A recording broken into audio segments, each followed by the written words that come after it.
지난 15일 영자신문인 타이완 타임즈 지는데 반해 차세대 전투기를 개발 중이라고 보도했습니다. 또한 대만은 차세대 전투기의 개발과 더불어 엔진도 개발 중이라고 밝히고, 특히 한국의 KF-21 개발 비용은 너무 많으며 대만은 한국보다 적은 비용으로 차세대 전투기를 개발할 수 있다고 밝혔습니다. 우선 대만의 타이완 타임즈가 보도한 내용을 살펴보겠습니다. 대만의 국립중산과학연구소 NC에서 ISD는 지난 15일에 차세대 전투기 개발 작업이 예정보다 앞당겨 진행되고 있다고 밝혔습니다. 지난 15일에 장춘정 NC에서 ISD 원자는 이 연구소가 차세대 전투기에 대한 연구 개발을 진행하고 있다고 확인했습니다. 그는 1단계에서는 전체 설계와 엔진 개발이라는 두 가지 구성 요소가 있으며 두 단계 모두 2024년에 완료될 것이라고 말했습니다. 지난 15일 오전에 개최되었던 외교국방위원회 회의에서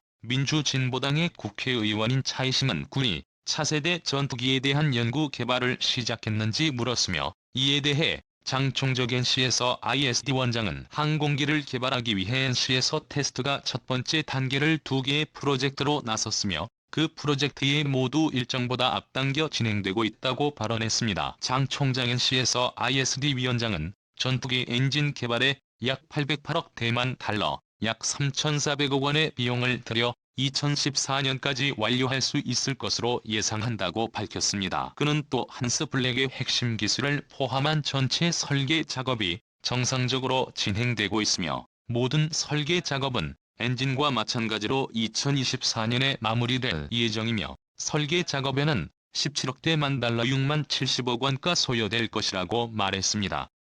안녕하세요. 군사기밀 뉴스TV입니다. 알람 설정을 하시면 영상 업로드 시에 바로 시청하실 수 있습니다. 시청해주셔서 감사합니다. 한국이 차세대 전투기 개발에 2천억 대만 달러 약 7조 8천억 원을 투자하고 있는데 반해 대만의 차세대 전투기 개발에는 엔진과 전투기 개발 비용을 모두 합해 왜 100억 대만 달러 3,900억 원밖에 들지 않느냐는 질문에는 당충정엔 CSIS 지원자는 KTF의 개발에 2천억 대만 달러는 너무 많은 비용이라고 말했으며 연구 개발이 단계적으로 진행될 것이라고 답했습니다. 그러자 차이식 의원은 국방부가 더 많은 자금을 차세대 전투기 개발에 배정할 수 있는지 물었으며, 이에 대해 장잡힌 국방부 차관은 차세대 전투기 개발 사업에 대한 지원을 약속했습니다. 이상이 기사의 전문이었습니다. 타이완 타임스의 기사에는 차세대 전투기에 대한 정보가 적어 대만 내 다른 매체의 기사를 찾아보니 15일에 있었던 외교국방위원회 회의에서는 한국의 KF-21에 대한 질의 내용이 더 있었습니다. 대만의 애플데일리에 따르면 대만의 민주진보당의 카이 의원은 며칠 전에 한국은 KF-20의 시제기를 발표했는데 몇 세대 전투기입니까? 라는 물음에 장잡힌 국방부 차관은 무기가 외부에 장착되어 있어 스텔스 기능에 영향을 미치므로 사전 5세대 전투기에 해당합니다라고 답했습니다. 또 다른 대만 언론인 유나이티드 데일리 뉴스는 카이 의원은 대만 국방부에 한국의 KF-21의 연구 개발 현안을 요청했다고 보도했습니다. 하지만 대만 내의 다른 언론을 찾아봐도 대만의 차세대 전투기에 대한 정확한 스펙은 보도되지 않고 있으며 대만의 언론사에 따라 대만이 개발할 차세대 전투기에는 스텔스 기능이 있다라는 매체와 스텔스 기능이 없다라는 매체로도 나누고 있습니다. 따라서 대만 언론이 보도하고 있는 것처럼 막대한 비용이 들어가는 전투기 개발에 삼성 900억 원으로 어떻게 전투기와 엔진까지 개발할 수 있는지는 의문입니다. 이런 의문에 대해서 대만의 매체도 한국과 비교해 대만의 차세대 전투기 개발에는 비용이 너무 적게 든다는 반응입니다. 대만의 차이나 타임스는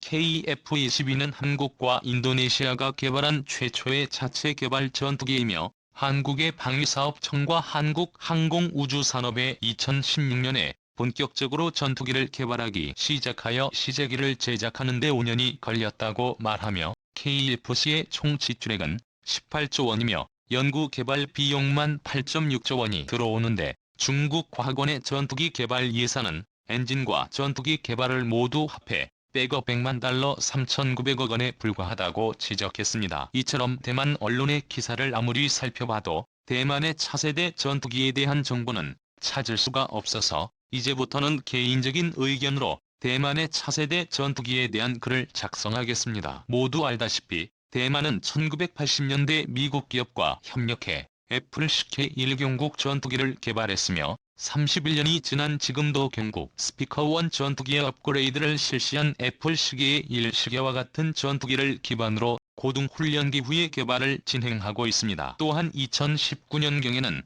티오를 기반으로 한 경전투기 개발 계획이 있다고 보도된 바 있습니다. 실제로 현재 대만이 개발 중인 고등훈련기 티오는 전투기에 필요한 항공전자와 무기를 탑재할 수 있는 공간이 미리 확보되어 있으며 따라서 유사시에는 실제 전투에서도 사용할 수 있는 전투기로 언제나 전환 가능하다고 현지 언론은 주장하고 있습니다. 때문에 개인적인 의견으로는 이번에 밝혀진 대만의 차세대 전투기가 필요기반 의경 전투기를 지칭하고 있는 것으로 보입니다. 대만의 훈련기 개발 역사는 우리나라에 비해 훨씬 오래되었습니다. 대만은 1968년에 PAD 고등훈련기를 만들었습니다. 이후 1973년에는 국산 중등 훈련기인 중생호가 개발되어 50여 대가 생산되었고 1975년에는 국산 고등훈련기인 에디션가 만들어졌습니다. 60여 대가 만들어진 AG-3은 지난 2002년부터 2016년까지 수명 연장을 실시했으며 지금도 대만 공군의 고등훈련기로 사용되고 있습니다. 하지만 AT-3은 수명 연장을 실시했음에도 불구하고 2012년부터 연달아 사고가 발생하면서 조종사들이 사망하기도 했습니다. 또한 대만은 미래 공군 조종사들을 양성하는 데 성능상으로 부족함을 많이 느끼고 있었으며 결국 대만 공군은 2000년대 초부터 새로운 고등훈련기를 도입하기 위한 계획을 수립했습니다. 수많은 논란 끝에 마잉주 총통 시절에는 양기국조라는 이름으로 해외 고등훈련기를 자국 내에서 면허 생산하는 방안이 결정되었습니다. 이러한 배경에는 중국의 압력으로 군용기의 직도입이 어려운 대만의 상황과 고등훈련기의 개발을 주장했던 대만 항공산업을 달랜다는 의미가 담겨 있었습니다. 당시 해외에서 도입이 고려되었던 기종으로는 한국의 TO-10과 이탈리아의 레오나르도사가 만든 M346이 있었습니다. TO-10은 대만의 에버그린 그룹이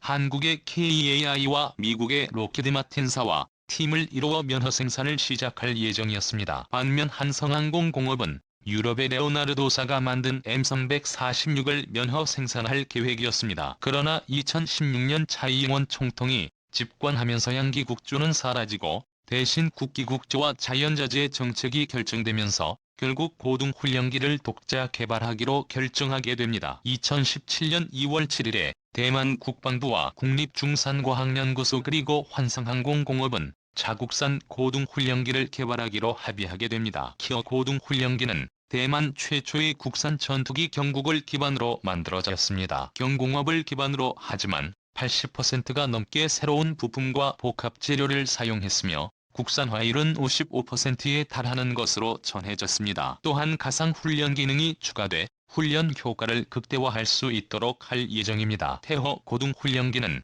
66대가 생산될 예정이며 2016년까지 전부 대만 공군에 배치될 계획입니다. 또한 대만은 휘허 고등훈련기를 기반으로 경공격기로 사용될 수 있는 AT호를 개발 중에 있습니다. AT호 프로젝트는 대만 공군의 AT-3와 FOF 전투기를 대체하기 위한 22억 달러 규모의 프로그램입니다. AT호는 전국 전투기의 인승 버전을 기반으로 하여 외부 모습은 많이 흡사합니다. 하지만 경국과 비교하면 고급 복합 재료 및 항공 전자 장비를 포함한 약 80%의 새로운 구성 요소를 갖추고 있다고 합니다. 또한 사이즈가 약간 커졌으며 따라서 연료 용량이 경국 전투기보다 늘어났습니다. 경국 전투기에는 F터버너가 있는 하니엘의 F925 엔진이 장착된 반면 ATO는 F터버너가 없는 한 개를 F124 터보팬 엔진기를 장착하고 있습니다. 하지만 대만의 중산과학연구소가 밝힌 차세대 전투기 개발 계획에는 새로운 엔진에 대한 개발도 포함하고 있기 때문에